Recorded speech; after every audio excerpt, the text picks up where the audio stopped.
Photoshop के इस session में हम देखेंगे ब्लर टूल, शार्पन टूल और स्मज टूल कि इसका यूज कहाँ पे और किस तरीके से होता है। ब्लर टूल,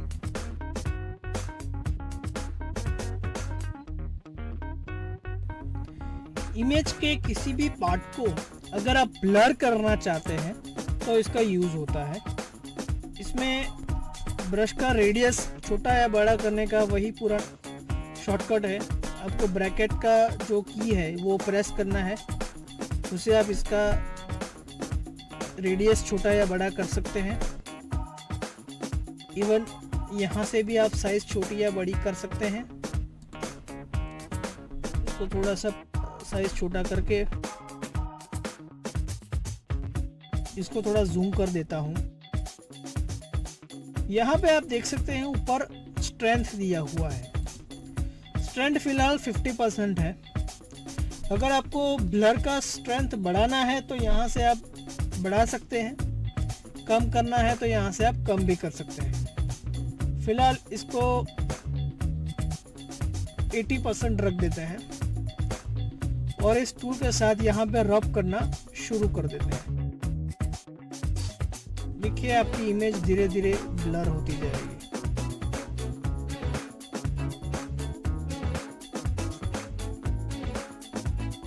अगर आपको स्ट्रेंथ अगर कम लग रही है तो आप वापस इसको बढ़ा सकते हैं और आपको रब करना पड़ेगा।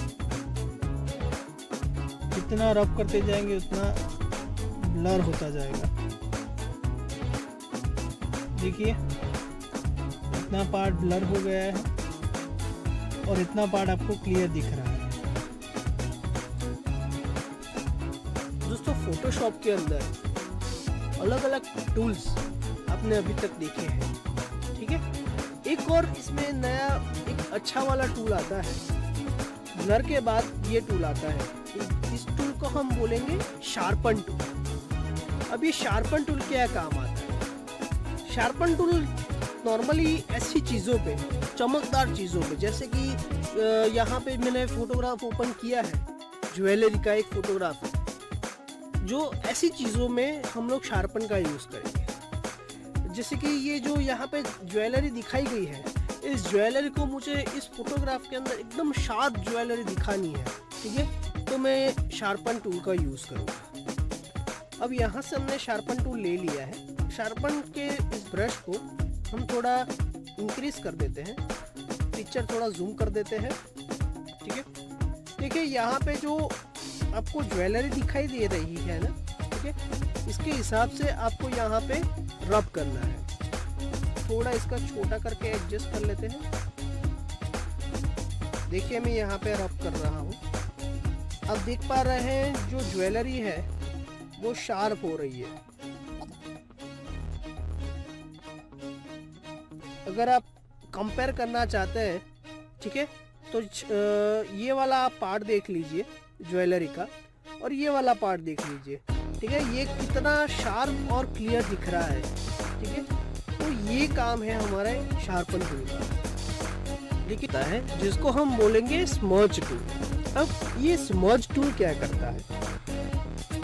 आपकी इमेज के अंदर किसी भी ऑब्जेक्ट को आपको थोड़ा बहुत मूव करना है। उसकी जो ओरिजिनल जगह है आपको वहाँ से थोड़ा सा हटाना है, उसको थोड़ा सा मूव करना है, तो हम इस टूल का यूज़ करेंगे। जैसे कि आप इस इमेज पे देख रहे हो, ठीक है, यहाँ पे इसकी जो आईब्रो है, ठीक है, वो थोड़ी सी मोटी है।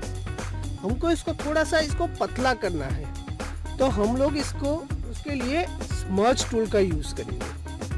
देखिए यहाँ से स्मज टूल लिया है, इसका ब्रश थोड़ा छोटा कर देते हैं और इसको ऊपर से नीचे की तरफ थोड़ा सा मूव करना मैं शुरू कर देता हूँ। देखिए इसको पकड़ के नीचे की तरफ थोड़ा सा मूव कर देते हैं। इस तरीके से आप थोड़ा इसको शेप में भी ला सकते हैं। देखिए आप देख सकते हैं कि ये वाली आईब्रो और ये वाले आईब्रो में फिलहाल बहुत ज़्यादा डिफरेंस है। थोड़ा नीचे से भी इसको हम मूव कर देते हैं कुछ इस तरीके से। देखिए, तो ये यूज है हमारे स्मर्ज टूल का। इट्स को भी हम लोग देखेंगे आज के इस ट्यूटोरियल में। तो आइए स्टार्ट करते हैं कस्टम टूल। जी, सबसे पहले अभी तक हमने जो डिजाइन किया है इसे सबसे पहले मैं डिलीट कर दूं ताकि बेसिक से आपको बता सकूं। ओके, नाउ सबसे पहले क्या करना है फ्रेंड्स, यहाँ पे आपको टूल बार में एक नीचे में आपको मिलेगा कस्टम शेप टूल।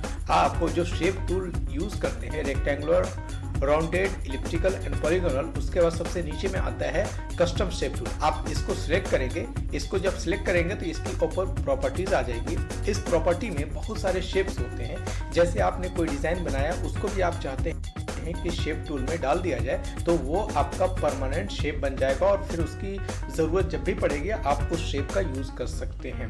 तो यहाँ पर क्या है कि सबसे पहले तो आप इस पे क्लिक करें, आप इस ड्रॉप डाउन पे क्लिक करने के बाद आपको इस तरह का बहुत सारा शेप मिल रहा है। ये शेप और भी शेप है इसके अंदर, देखिए इतने सारे शेप्स हैं। इसका कोई भी एक यूज करके आप आसानी से अपने डिजाइन में डाल सकते हैं, अपने डिजाइन को अच्छा बना सकते हैं। यानी हर चीज आपको डिजाइन करने की जरूरत नहीं पड़ती है और यहाँ से आप उठा करके आसानी से, जैसे आपको एक बटरफ्लाई अगर बनाना है तो बटरफ्लाई आपने यहाँ से सिलेक्ट किया और इस तरीके से आप यहाँ पे बटरफ्लाई बना सकते हैं यहाँ से। लेकिन इसमें कुछ चीजें और है जो जानना चाहिए हमें, वो ये है कि अगर आपने ये इस ड्रॉप डाउन में आपका जो शेप है वो थोड़ा सा दिख रहा है, पूरा नहीं दिख रहा है, तो वैसे कंडीशन में आप क्या करेंगे, आप वैसे कंडीशन में ये करेंगे कि आप ये राइट साइड में ये जो सेटिंग का आप देख रहे हो ऑप्शन, ओके,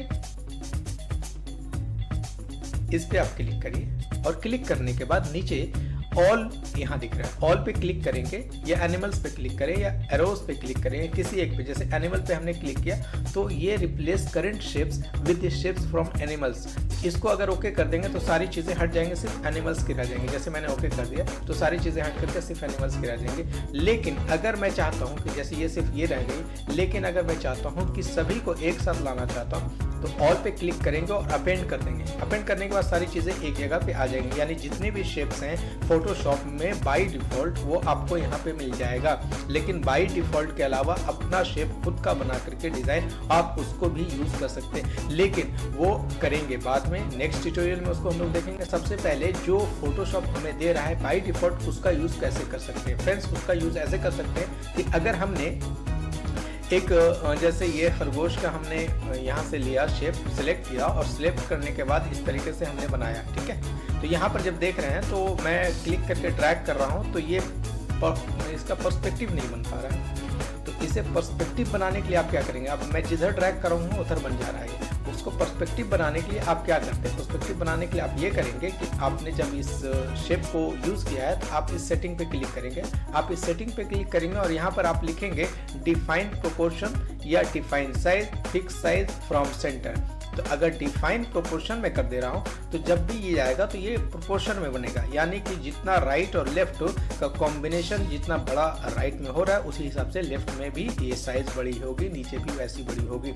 तो ये कभी भी वन साइड नहीं होगा। दूसरी चीज मैंने बताया था पिछले ट्यूटोरियल में कि अगर कोई भी शेप आपने सिलेक्ट किया है, अगर मैंने सपोज रेक्टेंगल टूल यहाँ पे सिलेक्ट किया है और इसको भी जब ड्रैग करते हैं तो ऐसे ऊपर नीचे भागता है, इसको पर्सपेक्टिव बनाने के लिए आप शिफ्ट प्रेस करते हैं, कीबोर्ड से शिफ्ट प्रेस करके आप बना सकते हैं। उसी तरीके से जब हमने कस्टम टूल यहाँ पे सिलेक्ट किया है तो यहाँ पर भी अगर आपने किसी एक शेप को ले लिया है, सपोज हमने इस डॉग को लिया है और इसको अगर बना रहे हैं ऐसे, तो ये भी, तो इसको अगर डिफाइन हमने किया हुआ है कस्टम में, यहाँ पे सेटिंग में हमने डिफाइन किया हुआ डिफाइन प्रोपोर्शन, लेकिन अगर मैं इसको हटा दूं तो क्या होता है, इसके बाद हटाने के बाद फ्रेंड्स ये होगा कि ये प्रोपोर्शन में नहीं बनेगा। तो प्रोपोर्शन में बनाने के लिए देखिए ये प्रोपोर्शन नहीं बन रहा है, ये ऐसे कर रहे हैं तो ऊपर भाग जा रहा है, ये प्रोपोर्शन नहीं बन पा रहा है। ऐसे कंडीशन में प्रोपोर्शन बनाने के लिए आप शिफ्ट प्रेस करके भी, जैसे मैंने कीबोर्ड से शिफ्ट प्रेस करके रखा है और इस तरीके से जब मैं ड्रैग किया हूँ तो ये एक प्रोपोर्शन में बना है। प्रोपोर्शन आपको दिख रहा होगा, विड्थ अगर 417 है